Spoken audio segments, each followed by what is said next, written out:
ብፁዕ ወቅዱስ አቡነ ማትያስ ያስተላለፉት መልእክት። ዲያቆን ዘማርያም ስለነ ዮሐድ ስለ ታላቁ ጅብሪል ይህንን ተናገረ። አሁን እንደ ታላቁ ጅብሪል አይነት እንደ ዮሐድ አይነት አብይ ጾምን እንዴት መጾም ይገባናል? እንግዲህ እግዚአብሔርን መስማት ከፈለጋችሁ ጾሙ እስከ 9 ሰዓት፣ ሰዓቱ ይቀነስልን። የተወደዳችሁ ውድ ቤተሰቦቻችን ኦርቶዶክሳውያን እንዴት አላችሁ? እንዴት ቆያችሁ? እንዴት ሰነበታችሁ? ሰላማችሁ ይብዛ። ይህንን መረጃ ለመላው ዓለም እንዲዳረስ ላይክ ማድረግ፣ ሼር ማድረግና መረጃ ማዳረሳችሁ እንዳይዘነጋ ለማለት እወዳለሁኝ። እንግዲህ በቀጥታ ወደ ቪዲዮ ጥንክሮች አምራለሁ። ሁላችሁም ላይክ ሼር ያደርጋችሁ ተከታተሉ። በቅድሚያ በኢትዮጵያና ከኢትዮጵያ ውጭ ባላችሁ ትውልደ ኢትዮጵያውያን ኤርትራውያን እንኳን ለአብይ ጾም የጌታችንና የአምላካችን የመድኃኒታችን የኢየሱስ ክርስቶስ ጾም በሰላም አደረሳችሁ ለማለት እወዳለሁ። ከጾም ሁሉ በላይ ጾም አብይ ጾም ነው። ርዕስ ነው፣ ታላቅ ነው።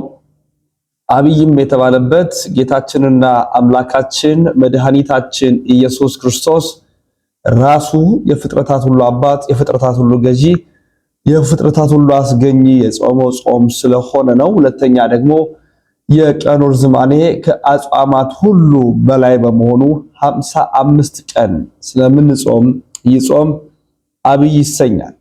ስለዚህ እንኳን አደረሳችሁ ለማለት እወዳለሁኝ። በቅድሚያ እስቲ የርዕሰ ሊቃውንት አባ ገብረ ኪዳንን መልእክት እንከታተልና ብፁዕ ቅዱስ አቡነ ማትያስ ስለ ጾም ያስተላለፉት መልእክት እንከታተላለን። እንግዲህ እግዚአብሔርን መስማት ከፈለጋችሁ ጾሙ እስከ 9 ሰዓት፣ ሰዓቱ ይቀነስልን። መብራት ኃይል ልትከፍሉ ስንት ሰዓት ነው ወረፋ የምትይዙት? ይቀነስ በሉና እስቲ ይቀንስላችኋል። አይ ወረፋው ረዝሟል ብላችሁ እስኪኑ አይ ወረፋው በዛ አልከፍልም ብትሉ ምን ይሆናል? እኔ አላውቅም የሚሆነውን ከተማ ስለማልኖር ሳስበው ግን የሚሳካ አይመስለኝም። ወረፋው ረዝሟል እስቲ ይቀነስ ወደ ነው ምን ይደረጋል? ኑሮ አይደል እያላችሁ ነው የምትሰለፉ እና ይሄም ኑሮ ነው። እንግዲህ ኑሮ ነው። እስከ 9 ሰዓት ሰልፍ በሉ እግዚአብሔርን ለማግኘት። እንዲያው ለምን ቀኑ ሙሉ አንራብ? አሁን ሸክም አይደለም እግዚአብሔር ሸክም እያከበደብን። አሁን ብዙ ሰው የሚመስለው ከኢትዮጵያ ኦርቶዶክስ ተዋሕዶ ቤተክርስቲያን ውጭ የሆነ ሰው የሚያስበው ምንድን ነው? እግዚአብሔር ኦርቶዶክስ ሸክም እየጫለ የለም፣ ሸክም እያቀለለችልን ነው። እግዚአብሔርን ምሰል ተው። መብላት እንስሳዊነት ነው። ስትጾም እግዚአብሔር ነው የምትመስለው። ከፍ የምታደርግ ቤተክርስቲያን እኮ ናት። እንስሳ ከመምሰል መልአክ ወደ መምሰል እግዚአብሔርን ወደ መምሰል ማሳደግ እኮ ነው። ሰውነትን ከፍ ማድረግ ነው። የሰው ልጅን ባህሪ የሚያከብር ነገር እኮ ነው። ይሄ በነገረ ድህነት አስተምሮ እንግዲህ ሰው መላካዊ ባህሪም እንስሳዊ ባህሪም በውስጡ አሉት ይባላል። በነፍሱ ባህሪ እንግዲህ ሰው ማለት የአራቱ ባህሪያተ ሥጋ የሶስቱ ባህሪያተ ነፍስ ድምር ውጤት ነው። በሶስቱ ባህሪያተ ነፍስ ሕያዊነት፣ ለባዊነትና ነባቢነት መላእክትን ስንመስል በአራቱ ባህሪያተ ሥጋ እሳትነት፣ ነፋስነት፣ አፈርነትና አየርነትን በመምሰል ወይም ነፋሳዊ ባህሪ ያለን፣ እሳታዊ ባህሪ ያለን፣ የውሃ ባህሪ ያለን፣ እንዲሁ ደግሞ የአፈርነት ባህሪ ያለን። በእነዚህ በአራቱ ባህሪያት እንስሳትን እንመስላለን። ስለዚህ ሰው ስጋዊ ነገሮቹ ላይ ትኩረት ሲያደርግ እንስሳዊ ባህሪው የገዘፈ መላካዊ ባህሪው ይደበቃል ማለት ነው። ጾም፣ ጸሎት፣ ስግደት፣ ምጽዋት የነፍስ ስራዎችን ስንሰራ ነፍሳችን ስታብብ እግዚአብሔር መንፈስ ቅዱስ ሲቀርበን መላካዊ ባህሪያችን ይገዝፋል። ስለዚህ እኛ ስንጾም ወደ ነፍሳዊ ባህሪ ወደ መላእካዊ ባህሪ እንቀርባለን። ይቺ ቤተክርስቲያን ሸክምን ያቀለለች ነው፣ ወደ እግዚአብሔር መንግስት የምታቀርበናት በማለት ነው አባታችን ርዕሰ ሊቃውንት አባ ገብረ ኪዳን ያብራሩልን ማለት ነው። ወደ ብፁዕ ቅዱስ አባታችን አቡነ ማትያስ ላምራ። ብፁዕ ወቅዱስ አቡነ ማትያስ ፓትርያርክ ርዕሰ ሊቃነ ጳጳሳት ዘኢትዮጵያ ሊቀ ጳጳስ አክሱም ወእጨጌ ዘመንበረ ተክለ ሃይማኖት እንግዲህ ቅዱስነታቸው መልእክት አስተላልፈዋል። እንከታተል። መልእክተ ቅዱስ ፓትርያርክ በአገር ውስጥና በልዩ ልዩ ክፍለ ዓለማት የምትገኙ ህዝበ ክርስቲያን በሙሉ በመዋለ ጾሙ ሰይጣንና መሳቲ ተግባሩን ድል በማድረግ ድል እንድንነሳ ያደረገን ጌታችን አምላካችንና መድኃኒታችን ኢየሱስ ክርስቶስ እንኳን ለ2018 ዓመተ ምህረት ጾመ አርብዓ በሰላም አደረሰን አደረሳችሁ። የሰይጣንን ሽንገላ መቃወም ትችሉ ዘንድ የእግዚአብሔርን ጋሻ ልበሱ። ኤፌሶን 6:11 እኛ ሰዎች ቃዋሚና ምሕረት የለሽ ጠላት እንዳለን እናውቃለን። ይህ ጠላት ሰይጣን፣ ዲያብሎስ፣ ክፉ መንፈስ፣ ርኩስ መንፈስ ተብሎ እንደሚጠራም ቅዱስ መጽሐፍ ነግሮናል። ዲያብሎስ ከጥንት ጀምሮ በክፉ ሽንገላው ሰዎችን ሲጥል ኖሯል። አሁንም ከክፉ ተግባሩ አልታቀበም። ለወደፊቱም ይታቀባል ተብሎ አይጠበቅም። ጌታችን በዚህ ዓለም በሥጋ በተገለጠ ጊዜ ይህ ክፉና ርኩስ መንፈስ በሽንገላ ቃሉ ጌታችንን ሊጥል ያልተሳካ ሙከራ አድርጓል። ርኩስ መንፈስ ጾም መንፈሳዊ ኃይልን እንደሚያቀዳጅ ያውቃልና ጌታችን ምንም ሳይበላና ሳይጠጣ 40 ቀንና 40 ሌሊት መጾሙን ተመልክቶ በሽንገላ ቃሉ ሊጥለው ሙከራ አድርጓል። ይህንን ያደረገበት ዋና ምክንያት ጾም መንፈሳዊ ኃይል መሆኑን በውል ያውቅና በጾም ኃይል ከእጄ ያመልጣል ብሎ በማሰቡ ነው። ይሁን እንጂ ሰይጣን የሰውን ደካማ ጠባይ በመጠቀም ያስለመደው ሽንገላ በተዋሃደው ሰውም አምላክም በሆነው ጌታችን ላይ ሊሳካለት ባለመቻሉ ተሸንፎ ተስፋ ቆርጦ ሊሄድ ችሏል። የተከበራችሁ በክርስቲያን ልጆቻችን የጌታችን ድል አድራጊነት ያስተማረን ብዙ ነገር አለ። በዚህ ተግባራዊ ትምህርቱ እኛ ጥንተ ጠላታችን ዲያብሎስን ድል የምናደርግባቸው 2 መሳሪያዎችን በዋናነት አሳይቶናል። እነሱም የእግዚአብሔርን ጋሻ መልበስና በጾም መንፈሳዊ ኃይልን መቀዳጀት ናቸው። ሁሌም እንደምንማረው በውስጣችን 2 ተቃራኒ ነገሮች አሉ። እነሱም ፍትወተ ሥጋ፣ ፍትወተ መንፈስ ናቸው። እነዚህ 2 ነገሮች አንዱ ለአንዱ ፍጹም ተቃራኒ መሆናቸውን ቅዱስ መጽሐፍ እንዲህ በማለት ያስረዳናል። የምትወዱት መንፈስ ሥጋ የማይወደው ይወዳል፣ ሥጋ መንፈስ የማይወደውን ይወዳል፣ መንፈስም ሥጋ የማይወደውን ይወዳል። እርስ በርሳቸው ይቃወማሉ። ስለዚህም የምትወዱትን ልታደርጉ አትችሉም። ነገር ግን እላለሁ በመንፈስ ተመላለሱ፣ የሥጋ ምኞት ግን ከቶ አትፈጽሙ። ገላትያ ምዕራፍ 5 ቁጥር 16። እነኚህ የውስጣችን ጠባዮች በዚህ ደረጃ እርስ በርስ የሚቃረኑ መሆናቸውን ለምናስተውላቸው በግልጽ የሚታወቁ ናቸው። ከዚህ አንጻር ሰይጣን ይህንን ክፍተት ተጠቅሞ የሥጋችንን ፍላጎት እንድንከተል ይገፋፋናል። መሳሪያዎቹ ደግሞ ፍቅረ መብዓልት፣ ፍቅረ ነዋይና ፍቅረ ሲመት ናቸው። ይህ በመሆኑ ነው ሰይጣን እነዚህ ጌታችን ሊሸነግለው የሞከረው። ይሁንና ጌታችን እነኚህን የሽንገላ መሳሪያዎች ሰባብሮ ጥሏቸዋል። የጣላቸውም በጾምና በእግዚአብሔር ቃል ነው። ጾም መጾም ማለት ከፍቅረ መብዓልት፣ ከፍቅረ ነዋይና ከፍቅረ ሲመት ፍላጎት ጨርሶ መራቅ ማለት ነው። ይህን አደረግን ማለት ደግሞ ሥጋችን የማይወደውን መንፈሳችን ግን የሚወደውን ነገር አደረግን ማለት ነው። ይህ ሲሆን ሰይጣን ከሰረ፣ ድልም ሆነ ማለት ነው። በዚህ መንፈሳዊ ኃይል ዲያብሎስ ተሸንፎ ተስፋ ቆርጦ ይሄዳል። ከዚህ አኳያ እኛ በቃለ እግዚአብሔር እየተመራን የምንጾመውም ጾም ምክንያት ፍላጎት በመግራት ለነፍሳችን ፍላጎት ለማደር በኃይል መንፈስ ሰይጣንን በማሸነፍ እግዚአብሔር ቤተሰብ መሆን ይቻላል። የተከበራችሁ ሕዝበ ክርስቲያን ልጆቻችን የጾም ዋና ዓላማው ሥጋዊ ፍላጎትን መግራት በምትኩ መንፈሳዊ ፍላጎትን ማጎልበት እንደሆነ ተነግሮናል። በመሆኑም ይህንን መርህ ጠብቀን መጾም ግዴታችን ይሆናል። ዛሬ ባለንበት ዓለም ሥጋዊ ፍላጎታችን ያየለበት፣ መንፈሳዊ ፍላጎታችን ግን የተዳከመበት ዘመን ላይ እንገኛለን። ከፍቅር ይልቅ ጥላቻ፣ ከአንድነት ይልቅ መለያየት፣ ከመራራት ይልቅ ጭካኔ፣ ከእምነት ይልቅ ክህደት፣ አስመሳይነት በዓለማችን ላይ የበላይነቱን ይዞ በመገኘት ወደር የለውም። ይሁንና ዓለም ቢስማማም ባይስማማም ሐቁም ጠቃሚም የመንፈስ ፍላጎትን ማጎልበት ስለሆነ የመንፈስ ፍሬዎች የሆኑት ማለትም ፍቅርን፣ ሰላምን፣ አንድነትን፣ ርኅራኄንና ሃይማኖትን ማስፈን ምርጫ ልናደርግ ይገባል። ቤተክርስቲያንም እንደምንጾም የምታስተምረን እነዚህን ለመተግበር ጾም ፍቱን መሳሪያ ሆኖ ስለሚገኝ ነው።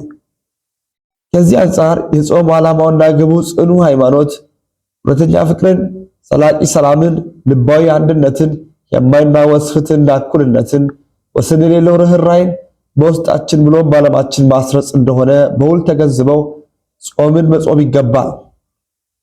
ልንለብሳቸው የሚገቡ እነዚህ የመንፈስ ፍሬዎች እግዚአብሔር ጋሻዎች ናቸውና ይህን ካደረግን ለጌታችን የሰይጣን ሽንገላን በጣጥሰን በመጣል በአስተማማኝ ሁኔታ ድል ማድረግ እንችላለን።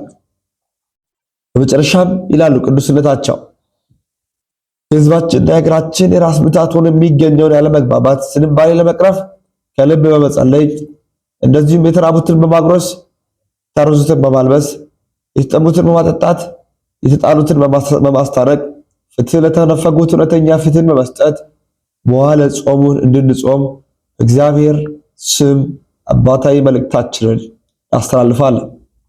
እግዚአብሔር ኢትዮጵያንና ሕዝቦቿን ይባርክ። ወስብሐት ለእግዚአብሔር። አባ ማትያስ ቀዳማዊ ፓትርያርክ ርዕሰ ሊቃነ ጳጳሳት ዘኢትዮጵያ ሊቀ ጳጳስ ዘአክሱም ወዕጨጌ ዘመንበረ ተክለ ሃይማኖት የካቲት 9 2018 ዓ.ም አዲስ አበባ ኢትዮጵያ። ይህንን ያስተላለፉት ብፁዕ ቅዱስ አቡነ ማትያስ ፓትርያርክ ናቸው። የኢፌድሪ ምክትል ጠቅላይ ሚኒስትር የሆኑት ክቡር አቶ ተመስገን ጥሩነህ የአብይ ጾምን የእንኳን አደረሳችሁ መልእክትም እንደምትመለከቱት ልከዋል። አመሰግናለን። በርካቶች የአብይ ጾም መግባትን ተከትሎ የእንኳን አደረሳችሁ መልእክታቸውንም ያስተላልፉልን አሉ። ጾሙ የሰላም የፍቅር የደስታ እንዲሆን በሰላም ጾመን ጀምረን ደግሞ በሰላም የምናጠናቅቅበት ጊዜ ይመጣ ዘንድ እንመኛለን። ወደ ቀጣይ መረጃ ሳመራ እንድንመለከት የምወደው የወንድማችን ዘማርያምን ጉዳይ ይሆናል። ታላቁ ጅብሪልና ዮሐድ ምክንያት በማድረግ ያስተላለፈው መልእክት ከወንድማችን ዲያቆን ዘማርያም ልካት። አሁን እንደ ታላቁ ጅብሪል አይነት እንደ ዮሐድ አይነት በሁለት ወገን የተሳሉ ሰዎች እኚህ ሰዎች ሳንጠቀምባቸው ሚዲያ ላይ በእጅ የተያዘ ወርቅ እንደ መዳብ ይቆጠራል እንደሚባለው እንደዛ ከንቱ ሆኖ እንዳይቀርብን በጣም ፈራለሁ። በቃ በጣም እነዚህ እንቁ ናቸው። በጣም የፕሮቴስታንት ቅበተ እምነት ላይ ጎበዞች ናቸው። በእስልምና ላይ ያለው ቅበተ እምነት በጣም ብዙ ናቸው። እስቲ ዮሐድ ያለውን ፎሎወር ተመልከቱ። እስቲ ታላቁ ጅብሪል ያለውን ፎሎወር ተመልከቱ።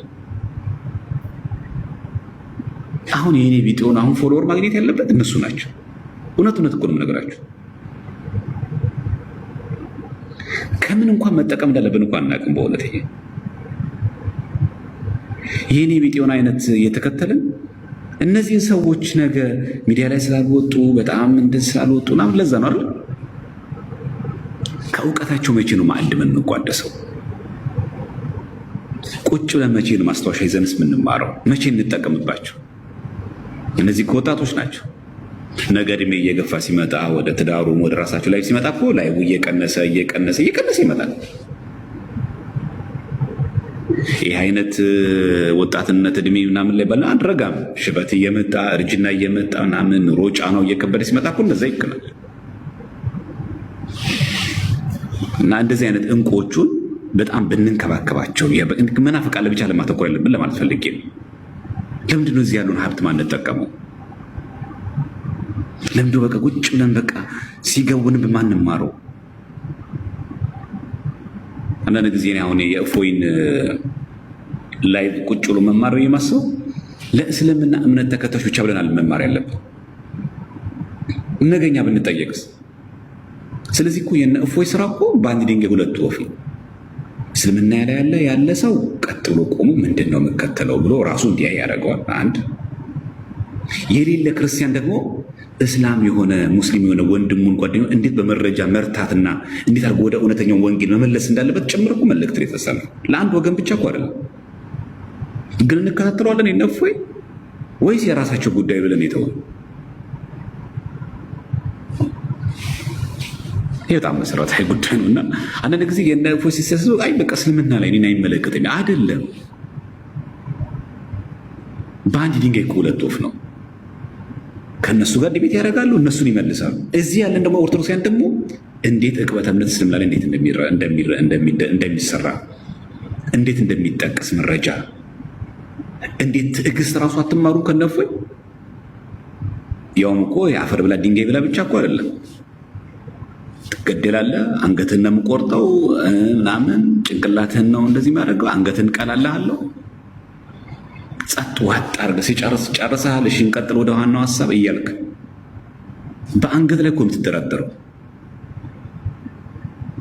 እና እነማንን መከተል እንዳለብን ምን መማር እንዳለብን ማወቅ አለብን። ለእኛ እንቁዎቻችን ናቸው። እንማርባቸው። እኛ ለምዶብን ብዙዎቻችን ስለ ራሳችን ነው እንጂ አጠገባችን ሳሉ ወንድሞች መስከር አንወድም። በእውነት ትልቁ ድክመታችን ነው። በጎ ከሰሩ ምንድነው ችግሩ? ምን አለ ቁጭ ብለን እንማርባቸው? ምናችን ይቀንሳል? እኛን አሁን የገደመት ትዕቢት ነው። በቃ አለቀ። እስቲ ቁጭ ብለን ይህን የውሃድ የሚያስተምሩትን እስቲ ታላቁ ጅብሪል የሚናገረው እስቲ እፎይን የሚጠቅሱት ቁጭ ብለን እስቲ እንማር። ዝም ብለን በቃ አጎል ቪዲዮ ምናምን ነገር እያሽከረከርን ከምንድን ነው? እስቲ እንቁምቁም በሚገባ እየገባን ነው ግን የሚያወሩት ነገር። ስለዚህ ብዙ እፎዎች አሉን ዛሬ፣ ብዙ የውሃዶች አያስፈልጉን።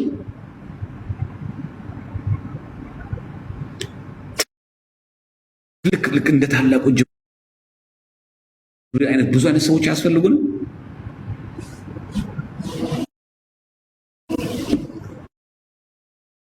በሚገባ ማለት ነው። እና ሁሉ የራሱ ሴክተር አለው። በቃ ጸጋ የሌለው ባዶ የሆነ ሰው እዚህ የለም። ስማቸውን በጣም ያጠቀስኳቸው በጣም ደገኛ ሰዎች አላችሁ። እና አሁን እንደዚህ አይነት በተለይ አብይ ጾም ላይ ከዘፈን ርቅ የለ፣ ከክፋት ከኃጢአት ሁሉ ርቅ የለ። ምን እንስማ? ለምን ሰዎች የእነዚህ ሰዎች ድካም ሲንቁጠር እና ዛሬ ዮሐድና ታላቁ ጅብሪል ያላቸውን ፎሎወር ሳስብ በጣም ነው ማዝነው። በእውነት እዚህ ደረጃ ላይ መድረስ ነበረባቸው። የምን ጋብ ነው ያለባቸው? ከፕሮቴስታንት ጋር ዲቤት ሲደረግ ሙሉ ናቸው። ከእስልምና ላይ ዲቤት ሲደረግ ሙሉ ናቸው። በሁለት ወገን ተስለው የተዘጋጁትን መቼ ነው የምንጠቀማቸው?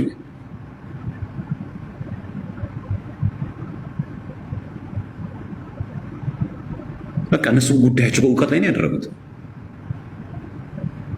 እና እንጠቀምባቸው፣ እንጽደቅባቸው፣ በቃ ፍሬ እናፍራባቸው፣ እንተካው። እፎይን የመሰለ ዮሐድን የመሰለ ታላቁ ጅብሪል እነዚህ ወንድሞች የሚመስል ተጨማሪ ሰዎች እናፍራ።